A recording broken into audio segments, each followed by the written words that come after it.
TET परीक्षेची तयारी करताय मग एकदम बरोबर ठिकाणी आला आहात. शिक्षक होण्याच्या या महत्त्वाच्या प्रवासात पुढची काही मिनिटं तयारीकडे बघण्याचा दृष्टिकोन नक्कीच बदलू शकतात. चला तर मग सुरुवात करूया.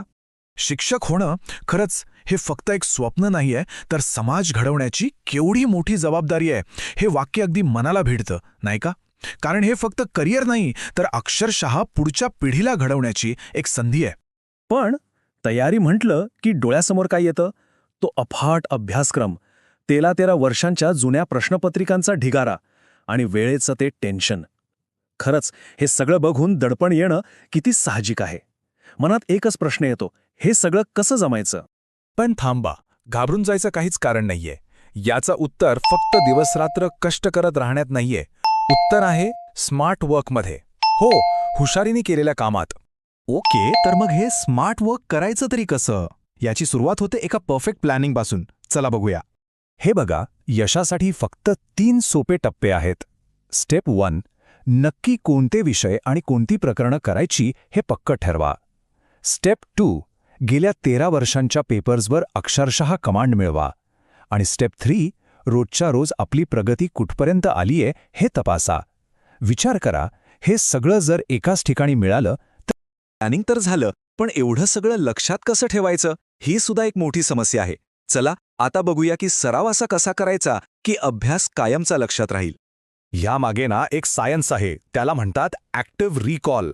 सोप्या भाषेत सांगायचं तर नुसतं वाचत बसण्याने आपला मेंदू पॅसिव्ह असतो, पण जेव्हा आपण एखादा प्रश्न सोडवतो तेव्हा मेंदूला ती माहिती आठवण्यासाठी जोर लावावा लागतो आणि ह्या जोर लावण्याने ती माहिती आपल्या डोक्यात एकदम पक्की बसते.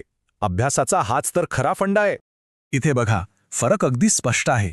एका बाजूला आहे फक्त वाचणं, ज्याचा परिणाम म्हणजे विसरणं, आणि दुसऱ्या बाजूला आहे प्रश्नांचा सराव, ज्यामुळे आठवणी पक्क्या होतात. आता निवड काय करायची हे अगदी सोपं आहे, बरोबर? आणि सगळ्यात भारी गोष्ट काय माहितीये, आपल्याला लगेचच्या लगेच कळतं की उत्तर बरोबर आहे की चूक. म्हणजे चूक झाली तर ती लगेच सुधारता येते. कन्सेप्ट तेव्हाच क्लिअर होतो.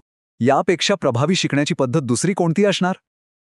चला, अभ्यास झाला, प्रॅक्टिस झाली, पण परीक्षा हॉलमधल्या त्या दडपणाचं काय?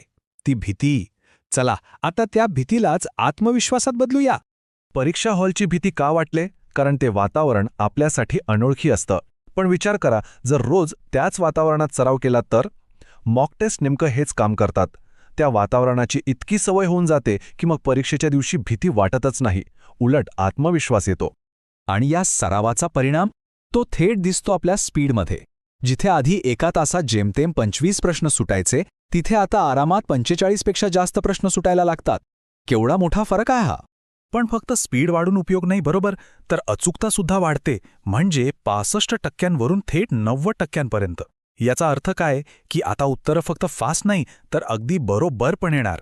आणि जेव्हा स्पीड आणि ॲक्युरसी दोन्ही एकत्र येतात तेव्हा काय होतं? भीती गायब होते आणि येतो जबरदस्त आत्मविश्वास. मग टेट परीक्षा म्हणजे जणू काही रोजची प्रॅक्टिस टेस्ट वाटते. बरं, तर या सगळ्या गोष्टींना जोडून यशापर्यंतचा पूल कसा बांधायचा ते आता बघूया.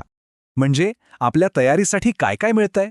13 वर्षांचा अनुभव, हजारो प्रश्नांचा खजिना, विषय आणि प्रकरणानुसार एकदम सोपी मांडणी, स्पीड आणि ॲक्युरसी वाढवण्यासाठी टूल्स आणि भीतीला आत्मविश्वासात बदलण्याची एक पक्की पद्धत. ही फक्त एक योजना नाही, हा यशाचा कंप्लीट रोडमॅप आहे. एक गोष्ट कायम लक्षात ठेवायची, जेव्हा दिशा योग्य असते ना, तेव्हा यशाचा मार्ग स्वतःहून आपल्याला शोधत येतो. फक्त योग्य साधनं आणि योग्य दिशा हाती हवी. शिक्षक होण्याचं स्वप्न आता प्रत्यक्षात उतरणार आहे. योग्य तयारीनं हे नक्कीच शक्य आहे. ब्रिजिंग ब्रेन्ससोबत हा प्रवास सुरू करा, कारण हाच आहे यशाचा सेतू आणि आपल्या प्रगतीचा मंत्र.